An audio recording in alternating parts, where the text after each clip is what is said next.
Another interesting aspect is dropout, and this is very interesting. So what you do is when you're training your network, let's say you have 100,000 different parameters or 100,000 different neurons, you don't utilize all of those at once. You just randomly switch off some of the neurons. Okay, for example, if this is your neural network, these are your neurons, you actually switch off these neurons. And as you pass your input in the feed forward, you will just ignore these. You will only use like the rest of the neurons to make the prediction. Now, what is happening is, if you switch this off, then whatever loss value you have and the backpropagation, this neuron is actually independent of this neuron. It won't rely on this neuron. It will have to improve by itself. Okay, so that's called co-adaptation. And what will happen then, every epoch or every iteration, you change this. So next time what may happen, this is switched off and this is turned on.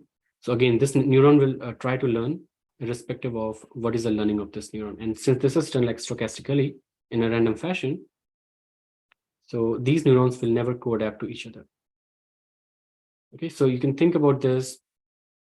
Let's say you are working on a course project, right? A group project, and you have a group of 10 students.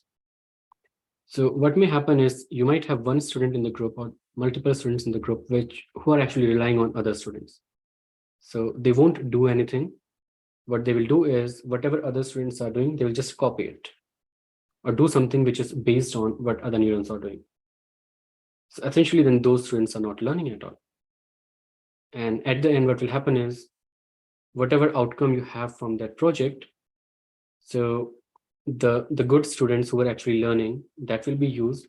But those students who are just trying to copy the other students, they are kind of useless because you don't need them, right? Even if you don't have those students, your outcome is not going to change. Now, what we are doing is we are shutting off like those students randomly. Then if one student is actually relying on other student, if that student is not present in one of the class, then this student will have to learn. Otherwise, this student can't minimize its loss, right? But it will not produce like good predictions or good outputs. So then it will have to learn. And again, it can try to co-adapt to like to other students, but again, in some of the other classes, those students will be absent. So that's like a general intuition how this dropout works. And again, this also helps you in like reducing the overfitting issue. Okay, so these units are useful independently, and ideally, like you set this to 0.5, which means that you turn off like 50% of the neurons. And sometimes this is too high. I mean, sometimes you do like 5% or 10%. That again depends upon what kind of architecture you have and what kind of data you have.